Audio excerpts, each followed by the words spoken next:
Muito bem-vindos ao nosso canal de infectologia. Eu sou Renato Cassol, médico infectologista. Fazer hoje um vídeo sobre perguntas e respostas, né, sobre doenças infecciosas, daquelas que eu mais gosto de tratar, o que eu mais trato no consultório. Então, como é que funciona, pessoal? Vocês vão ver aqui na tela que vai ter um QR Code do Instagram.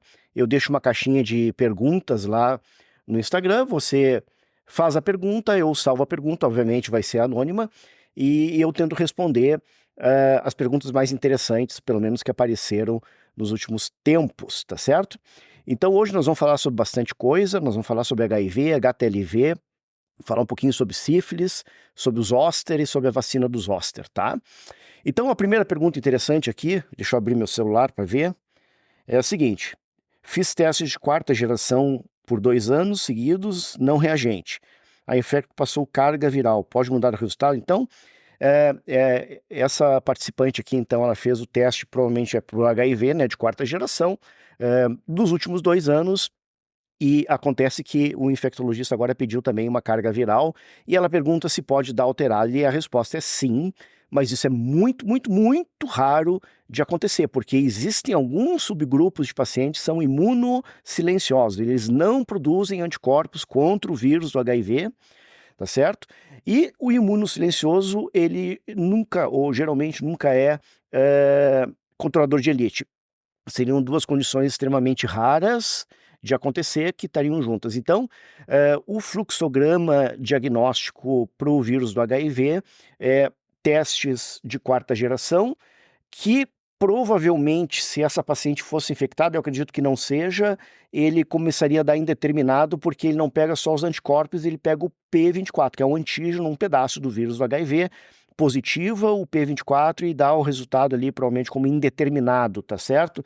Então, para ter a garantia de 99,99999, um teste de quarta geração, sim, já é muito mais do que suficiente para descartar a doença, principalmente se fizer ele no intervalo de 30 dias, mas por via das dúvidas, o infectologista aqui dela pediu uma carga viral para descartar a doença com 100% de certeza.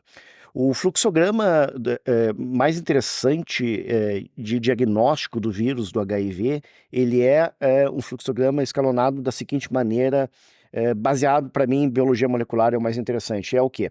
Faz um teste anti-HIV, quarta geração. Se o teste der positivo, você faz uma carga viral. Se ela der maior que 5.000, está fechado o diagnóstico de infecção pelo vírus do HIV. Se a carga viral vier negativa ou vier abaixo de 5.000, se faz um Western blot ou imunoblot, que são testes um pouco mais complexos. Se o Western blot ou imunoblot vier positivo, está feito o diagnóstico do vírus do HIV. Se ele vier negativo, o teste anti-HIV quarta geração é um falso positivo, de forma bem simples de se dizer. Se o teste, né, no fluxograma, por exemplo, de 2013 do Ministério da Saúde, se um teste de quarta geração vem negativo 30 dias após a exposição, ele já termina aí o fluxograma e não faz mais teste nenhum. É opcional se progredir para biologia molecular. O teste de rastreio tem que ser com teste preferencialmente de quarta geração. Não se faz rastreio com imunoblot ou principalmente com Western blot, porque o Western blot ele é um exame que demora muito para positivar, e nós temos até 20% da população brasileira com Western blot, sem HIV, né, com Western blot indeterminado. Ele é um exame operador dependente um pouco mais complicado, tá certo? Então, um teste de ELISA quarta geração ou um teste de outra metodologia de quarta geração, como é que tu sabe que é quarta geração? Ele vai ter a detecção do Pzinho minúsculo 24, tá? Ele negativo, ele descarta a doença com bastante segurança. Você quer uma camada a mais de proteção, faz uma biologia molecular, ou seja, uma carga viral quantitativa para o vírus do HIV. Vamos ver a segunda pergunta aqui. A coinfecção HIV e HTLV pode causar falso negativo para HIV? Tem os sintomas das duas doenças. Nos testes são negativos. Não, o teste do HTLV não tem esse problema. HTLV já foi o HIV-3, né? Mas aí depois se viu que ele é um vírus um pouco mais diferente. Eu tenho alguns pacientes com HTLV no consultório, e o HTLV sempre é importante fazer o diagnóstico por Western blot também, ou por carga viral do HTLV. Aí essa carga viral nos laboratórios, ela não é quantitativa, mas sim qualitativa, assim, de sim ou não, a presença ou não do vírus na corrente sanguínea. O HTLV tem dois tipos, o HTLV1 e o 2. O 2 não é problema, tá? O vírus da HTLV2 não causa problemas de saúde para o ser humano. E o HTLV1 pode causar problemas com uma infecção crônica, digamos assim, por mais de 40 anos, tá? Que é a paraparesia espástica tropical, ou então pode causar alguns tipos de doenças malignas, né? Alguns tipos de linfomas relacionados ao vírus do HTLV. Mas é o seguinte, os testes de rastreio para o HTLV são muito precisos, tá certo?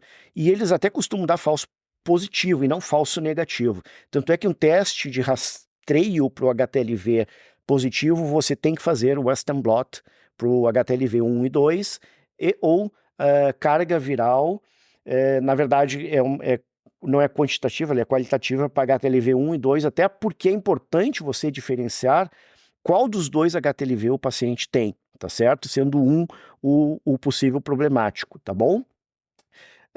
Tratamento para HTLV, tem algumas situações que se trata. Eu me recordo de 2 pacientes meus que eu estou tratando para o HTLV, principalmente quando desenvolve neoplasias, tá bom? Então, não tem essa correlação. Se esse paciente, que escreveu ali, tem os 2 testes negativos, ele é negativo, tá certo? Então não tem grandes problemas em relação a isso, tá bom? Deixa eu ver o que mais aqui. Doutor, faz um vídeo explicativo sobre o lenacapavir. Tá, o lenacapavir eu já fiz um vídeo aqui no YouTube, tá? Uma nova classe de drogas anti-HIV bem interessante, tá bom? Dá uma olhadinha ali nos vídeos passados que eles vão aparecer. Eu falei aqui que eu ia falar sobre sífilis, que tem um paciente que perguntou se o exame de sífilis positivo pode dar um falso positivo para HIV, e a resposta é sim. O exame de sífilis positivo pode positivar o vírus do HIV, principalmente no teste de rastreio, porque o teste de rastreio ele é muito sensível, ele é calibrado para não deixar passar nenhum caso de HIV. Então tem outras doenças virais também pode dar esse teste falso positivo. É por isso que um teste positivo de rastreio, e aqui eu estou falando de um teste de 4ª geração, ele não define a infecção pelo vírus do HIV. Existe a necessidade de testes confirmatórios. Se você vai ir para o imunoblot, o Western blot, ou se vai ir para a biologia molecular, aí a decisão é tua com o teu médico, tá certo? Então sim, a sífilis pode positivar. Já tem um caso, aqui eu falei um caso sobre sífilis positivando um ELISA 4ª geração, teste de 4ª geração, agora não me lembro se é ELISA, tem nos vídeos passados aqui também, tá certo? Que mais? O pessoal aqui pergunta, e aqui eu vou juntar as duas coisas sobre a vacina do herpes zoster. A vacina do herpes zoster se é uma vacina segura. A vacina do herpes zoster é uma vacina segura, ela está indicada para pacientes convivendo com HIV e AIDS, principalmente, e para aqueles pacientes que tiveram a infecção prévia pela varicela zoster, né? A catapora, ela pode retornar no formato de herpes zoster.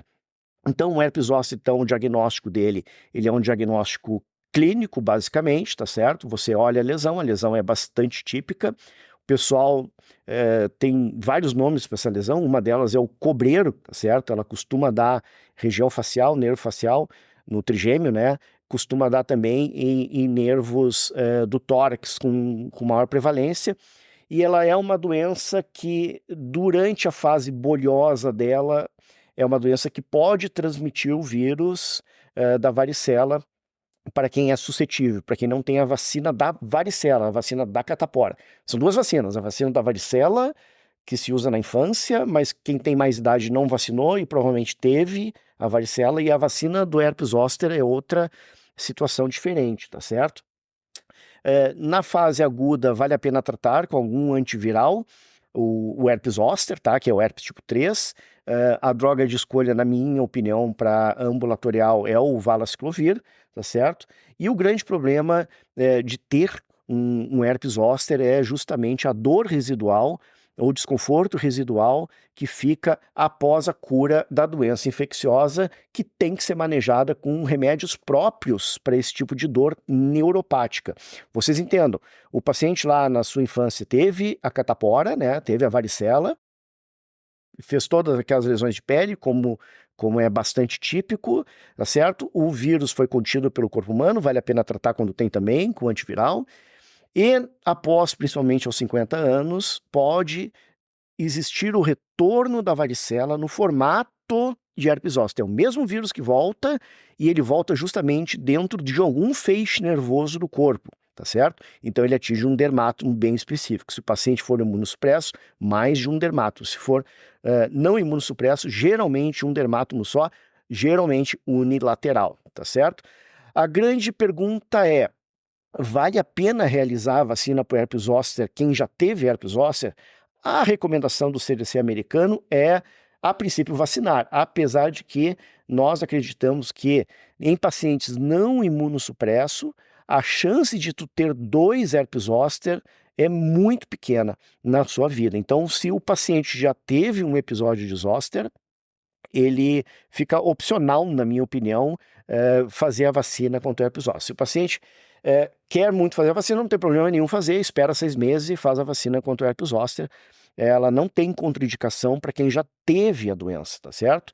E ela tem uma indicação bem precisa para aqueles pacientes acima de 50 anos que tiveram a catapora no passado, tá certo? Então, o herpes zoster é uma doença bastante incapacitante, porque quanto maior a idade do paciente, quando ele desenvolve essa reativação desse tipo de vírus do herpes, maiores as chances de ele ter dor residual por meses ou mesmo décadas, tá certo, pessoal? Então, pessoal, essa é a pergunta e resposta aqui com o infectologista. Acompanhem lá no meu Instagram, tá o QR Code em algum canto da tela aqui, não sei qual. Você acompanha lá, quando eu abrir a caixinha de perguntas, você pergunta, eu dou o print, e quando tiver uma quantidade boa de perguntas sobre doenças infecciosas, eu faço um vídeo aqui respondendo para vocês. Um grande abraço, eu sou Renato Cassol, médico infectologista. Não se esqueça de se inscrever no canal e dar um joinha. Até a próxima.